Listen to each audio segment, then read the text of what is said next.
International umpire Steve Bucknor यांनी एका सामन्यामध्ये 9 वेळा चुका केल्या होत्या. आंतरराष्ट्रीय सामन्यामध्ये स्टीव्ह बकनर यांनी एका सामन्यामध्ये 9 वेळा चुका केल्या होत्या. तिथे 12 कॅमेरे अवेलेबल होते. तर असं काही आपल्याकडे आज थोडंफार घडतं मित्रांनो. कदाचित अंपायरच्या नजरेमध्ये काही गोष्टी येत नाही आहेत, कदाचित पंचांकडून देखील चुका होतात, कारण पंच हा देखील एक माणूस आहे. त्यामुळे प्रत्येक खेळाडूने मनाचा मोठेपणा दाखवा आणि पंचाने दिलेला डिसिजन आपण सर्वोपरी मान्य करा, ही आपल्याला नम्र विनंती आहे. सामने आतापर्यंत अतिशय चांगल्या खेळीमेळीच्या वातावरणात पूर्ण झालेत. त्यामुळे अंतिम क्षणाला कोणत्याही पद्धतीचा कालबोट या स्पर्धेला लागू नये, ही स्वराज्य अक्षी मित्रमंडळातर्फे आपल्याला केली जाणारी नम्र विनंती आहे. मी पुन्हा एकदा विनंती करतोय, एखादा डिसिजन आपण बेनिफिट डाऊट असेल तर अंपायर्स कॉल असेल, कोणत्याही पद्धतीचा रिव्ह्यू अवेलेबल नाही आहे, कारण आता रिव्ह्यू घेण्यासाठी वेळ नाही आहे. त्यामुळे आणि विनंती करतोय, अतिरिक्त फलंदाज जर आला नाही परूरपाडा संघाचा तर 2 धावांची इथे पेनल्टी दिली जाईल.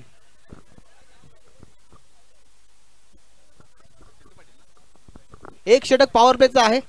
3 षटकांचा सामना आणि मैदानाच्या बाहेर या मित्रांनो स्पर्धा लाईव्ह आहे. पंकज आपला संघ फायनल मध्ये गेलाय, त्याच्यामुळे आपल्याला टेन्शन घ्यायची काही गरज नाही आहे, कारण एकविरा थळा दोन्ही बाजूने सेमीफायनल खेळणार आणि फायनल देखील खेळणार. सचिन जोशी स्ट्राईक एंडला येतोय. पहिला चेंडू आपण मोन्याचा पाहतोय, आउटसाइड द ऑफ स्टंप चेंडू आणि चेंडू आतमध्ये येतोय. पहिला चेंडू मोन्या आपला क्लास दाखवतोय. मोन्याकडे जे असलेलं टॅलेंट आहे ना, मागील 1-2 वर्षामध्ये मोन्याने ते सिद्ध करून दाखवलंय. मोठ्या मोठ्या स्पर्धेमध्ये खेळण्याचा मोन्याचा अनुभव आपण मैदानात नक्कीच पाहतोय. इथे थोडंसं चेंज ऑफ पेस मध्ये टाकलेला चेंडू, स्वतःला जागा बनवली, डिफाईन लेग रिजन मध्ये चेंडू खेळून जरूर काढलाय. जिथे 2 धावा होत्या तिथे खराब क्रिकेट, लेझी क्रिकेट पाहायला मिळालं. धावफलकावर 1 धाव जरूर आली आहे.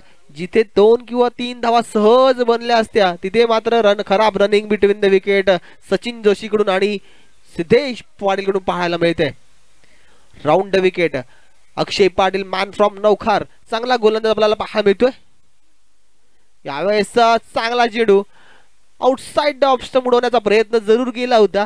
नंतर आपण पाहिलं, यासिन सर मागाशी म्हटलं होतं की फलंदाजाला रीड करणं किती गरजेचं आहे. यावेळेस नक्कीच फलंदाजाला मोन्यानं रीड केलंय, त्याचा स्टान्स बघितला आणि चेंडू एक वेगवान पद्धतीने टाकला. यावेळेस बॅक टू बॅक दुसरा चेंडू निर्धाव. चांगली गोलंदाजी आपल्याला पाहायला मिळते.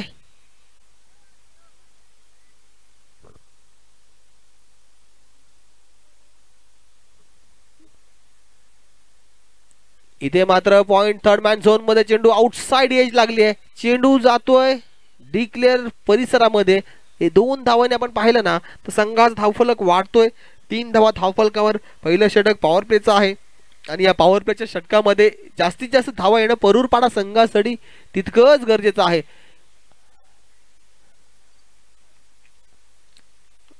अलिबाग समुद्र किनारी एक वसलेलं आपण बघतोय अक्षी गाव. या अक्षी गावामध्ये आयोजित केलेली भव्य दिव्य अशी क्रीडा स्पर्धा मित्रांनो. यावेळेस कुछ हटके, काहीतरी वेगळं करण्याच्या नादामध्ये फटका फसलाय जरूर आणि या चेंडूवर देखील 1 धाव मिळते. सिद्धेश पाटिल याच फटक्यासाठी ओळखला जातो. अगर ही सीधी उंगली से ना निकले ना तो उंगली हमेशा टेढ़ी करनी पड़ती है. तर अशा पद्धतीने काहीतरी वेगळं करण्याच्या नादामध्ये 1 धाव जरूर मिळते. मोठे स्ट्रोक काही आलेले नाहीत. पहिला षटकाचा इथे खेळ समाप्त झालाय. जी सुरुवात किंवा जशी सुरुवात हवी होती ते अर्थात गन वॉटर स्पोर्ट्स साखर पुरस्कृत एकविरा थळ संघाला अगदी तशाच पद्धतीची सुरुवात इथे मात्र झाली आहे. दुसरं षटक एक वेगवान गोलंदाज अलिबाग एक्सप्रेस या नावाने ओळखला जाणारा सुमेध बत्रे गोलंदाजी मार्कवर. एक शांत आणि संयमी गोलंदाज आपण पाहतोय.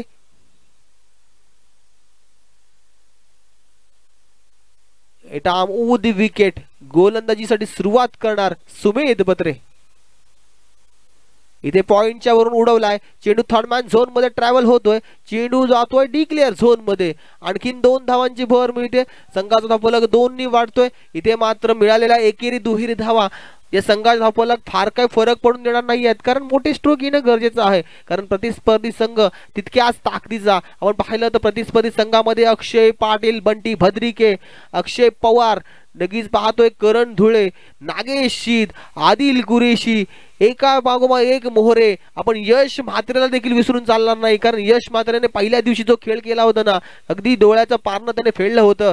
मोठे मोठे लांब लचक त्यांनी षटकार मारले होते. इथे स्वतःला जागा बनवून खेळण्याचा प्रयत्न सिद्धेश पाटीलचा पूर्णतः मिस होतोय. गोलंदाज सुमेध पत्रेच्या गोलंदाजीवर अशा पद्धतीने जर फलंदाजी करायची असेल ना, तर आपल्यामध्ये एक वेगळ्या प्रतीचा एक अनुभव असायला लागतो. आज मात्र थोडीशी अनुभवाची कमी आपल्याला फलंदाजी करणारा फलंदाज सिद्धेश कडे पाहायला मिळते.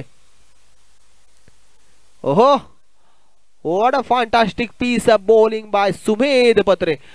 अफलातून गोलंदाजी आतापर्यंत नक्कीच झाले. सेमीफायनलची जी लढत रंगतदार बघण्यासाठी बराचसा प्रेक्षक वर्ग आतुरतेने वाट बघतोय.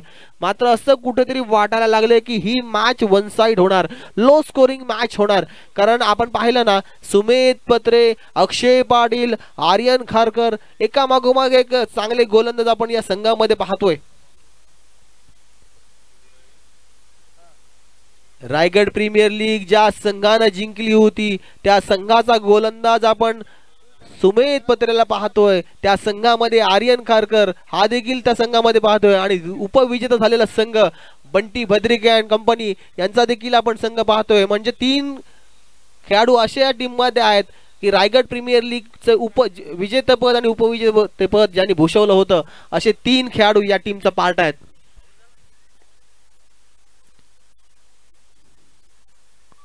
मोठा स्ट्रोक सुमेध पत्रेच्या बॅट. यासीन सर, याला काय म्हणाल तुम्ही? असं वाटतं ना. हॅलो, याला फक्त एकच शब्द आहे, उडता अक्षय.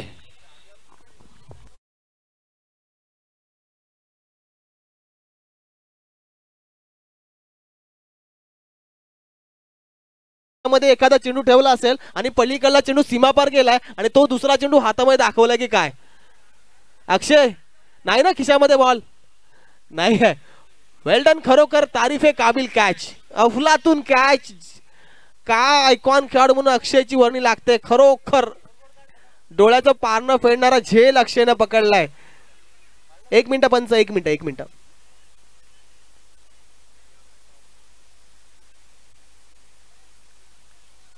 अक्षयसाठी नक्कीच पारितोषिक येणार, कारण आपण पाहतो ना, गन वॉटर स्पोर्ट चे मालक आहेत ना, त्यांना यावेळेस पॉइंटच्या वरून वीरूने जरूर उडालाय. चेंडू थर्डमॅन झोन मध्ये पुन्हा एकदा डिक्लेअर झोन मध्ये.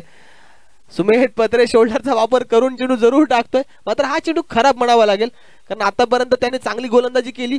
आता मात्र हा चेंडू, या चेंडूवर 2 धावा आल्यानंतर 2 षटकांचा ते खेळ समाप्त झाला. 2 षटकाच्या समाप्तीने धावफलकात धावा लागल्यात. 8 धावा. परूर पाडा आपला अजून एक अतिरिक्त फलंदाज अंपायरच्या मागे पाठवा लगेच.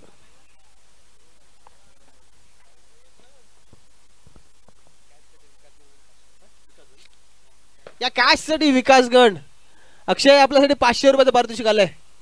जरा जोरदार टाळ्या होऊन जाते अक्षयसाठी मित्रांनो. खरोखर देखना कॅच आपल्याला पाहायला मिळाला. नेत्रदीपक कॅच, डोळ्याचं पारणं फेडले. अर्थात आमच्या व्यासपीठावर सन्माननीय सरपंच आलेले आहेत, त्यांनी देखील टाळ्या वाजून त्याचं कौतुक नक्कीच केलंय.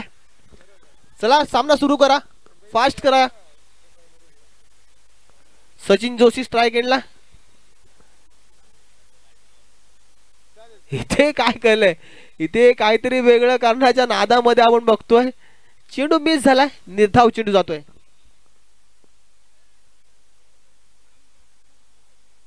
करण धुळे मागच्या मॅचचा hero. Left arm orthodox wicket. इथे पुन्हा एकदा ऑफ स्टंपवर पळून खेळण्याचा प्रयत्न. रन आउटची संधी. आदिल कुरैशी ने किया हिट. बल्लेबाज को लौटना होगा मैदान से बाहर.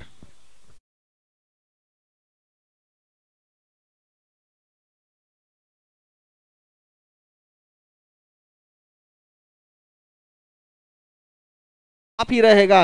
चांगली गोलंदाजी आपण बघतोय करण कडून, चांगलं क्षेत्ररक्षण आपण आदिल कडून पाहतोय. Yasin sir, gun water sport Ekvira Thal हा संघ 9 विकेट जातील ना, तेव्हा या संघाची बॅटिंग लाईन संपेल. कारण आर्यन खारकरला मी बऱ्याचदा फलंदाजी करताना पाहिलंय. इथे काहीतरी वेगळं करण्याच्या नादामध्ये आपण बघतोय रीड नाही केलं गोलंदाजाला. फलंदाजाने चायनामॅन चेंडू उलट्या पद्धतीने टाकलेला चेंडू, ऑफ स्पिन पद्धतीने टाकलेला चेंडू फलंदाजाला अडचणीत आणतोय. करणला आज या चेंडूने खूप साथ दिली असं म्हणावं लागेल.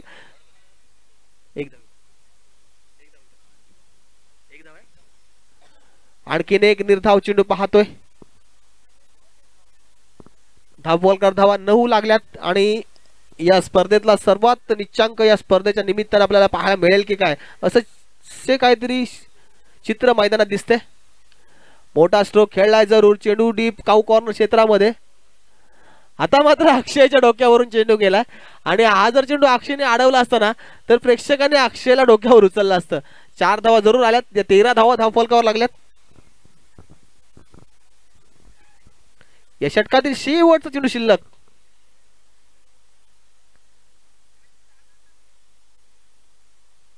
हा चेंडू आपण बघतोय थोडंफार का होईना धावसंख्येत थोडासा आकार येण्यासाठी करण धुळे सुद्धा मदत करतोय आणि या धावसंख्येला विचार केला तर 14 धावा धावफलकावर लागल्यात. अजूनही या षटकातील मला वाटतं शेवटचा चेंडूचा खेळ येणं बाकी आहे. एखादा मोठा स्ट्रोक जरी आला ना तरी या मॅच मध्ये एक रंगतता निर्माण होऊ शकते. इथे 1 धाव जरूर मिळते आणि बंटीवर इथे प्रेशर क्रिएट केला जातोय आणि 2 धावा. बंटी सुद्धा शॉक मध्ये आहे की या 2 धावा गेल्या तर कशा गेल्या. या शेवटच्या चेंडूवर 2 धावा मिळाल्या तर धावफलकावर धावा लागल्यात 16 धावा आणि विजयासाठी 17 धावा अचीव करायच्या आहेत. आणि या 17 धावांसाठी मी पुन्हा एकदा घेऊन चलतोय आमचे साथी समालोचक मित्र अर्थात आमचे गुरुवर्य सन्माननीय यासीन सर यांच्याकडे. ओटू यासीन सर, धन्यवाद.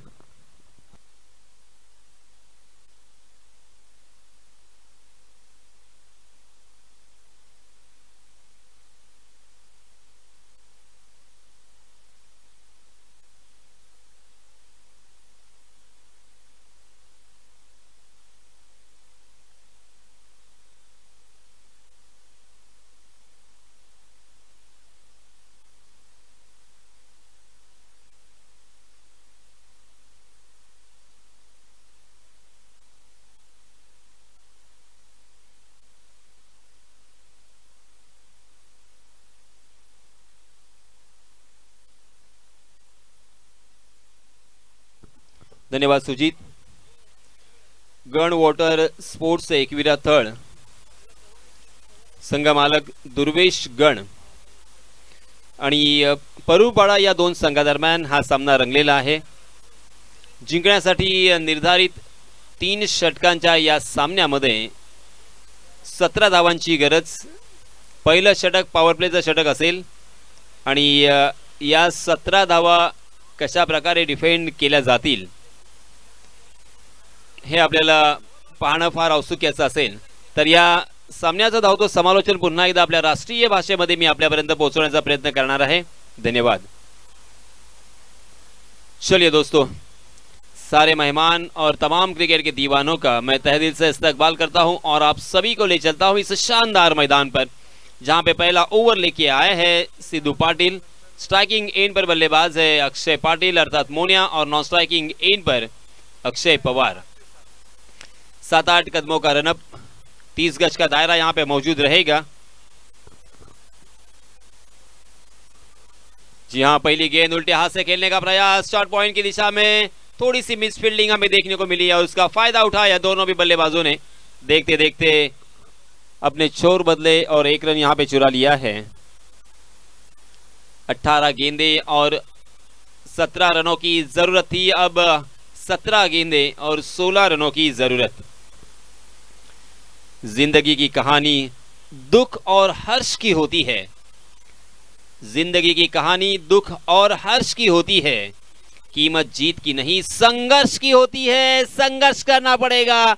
मगर यहां पे पहली गेंद पर थोड़ी सी शॉर्ट ऑफ लेन गेंद थी, बैकफुट पर जाकर उसे पुल किया है डीप मिड विकेट सीमा रेखा के बाहर.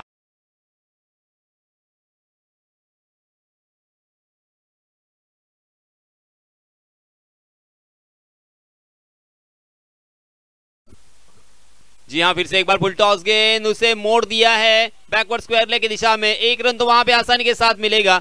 दूसरे रन के लिए भी दौड़ पड़े नहीं, दूसरा रन लेने में कोई इंटरेस्ट नहीं है. आसानी के साथ यहाँ पे दूसरा रन हो सकता था, मगर मोनिया बिल्कुल तैयार नहीं थे। स्ट्राइकिंग एंड पर बल्लेबाजी करना चाहते हैं क्योंकि इस प्रतियोगिता में उनका बल्ला थोड़ा सा खामोश नजर आया। सिद्धू की अगली गेंद, जी हाँ, इसमें दबा दो खिलाड़ियों के बीच में गैप ढूंढा है, गेंद गोली की रफ्तार से भाग रही है, मगर उस गेंद का पीछा किया। दोनों भी खिलाड़ी और गेंद में रेस लगी थी, आखिर खिलाड़ी ने उस रेस को जीता, मगर इसी बीच दोनों भी बल्लेबाजों ने 2 रन मुकम्मल कर लिए हैं और इन 2 रनों के साथ रनों की संख्या धीरे धीरे आगे सरक रही है। 10 रन स्कोर कार्ड पर। अब जीतने के लिए मात्र 7 रनों की यहां से जरूरत। फुल टॉस गेंद, मगर इस मरतबा 30 गज के दायरे का फायदा उठाना चाहते थे मिड ऑन के ऊपर से। चिप शॉट खेलने की कोशिश, बाल बच गए। मिड ऑन में फील्डर तैनात थे, उनके हाथों से गेंद छिटक गई और 1 रन यहां पे लेने का मौका। जी हाँ, इसमें तब उल्टे हाथ से खेलने का प्रयास, मगर बिल्कुल तैयार नहीं है अक्षय, क्योंकि कल हमने देखा था इसी तरह से रविंद्र जडेजा जल्दबाजी कर रहे थे रन लेने के लिए और आखिरकार सरफराज खान को रन आउट कर दिया था। और आज अश्विन भारतीय टीम के ऐसे गेंदबाज बने जिन्होंने 500 विकेट अपने नाम किए हैं। 500 विकेट अपने नाम करने वाले एकमात्र खिलाड़ी थे भारतीय टीम के जरिए से, वो थे अनिल कुंबले, और दूसरे खिलाड़ी बन चुके हैं वो है आर अश्विन। इसी बीच दूसरे ओवर के लिए नए गेंदबाज आए हैं।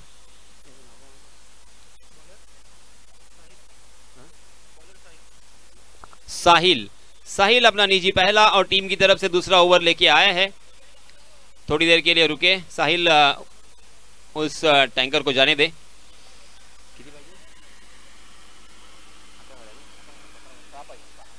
छह रनों की और जरूरत, 12 गेंदें बची है। हालांकि बहुत ही आसान सा ये लक्ष्य।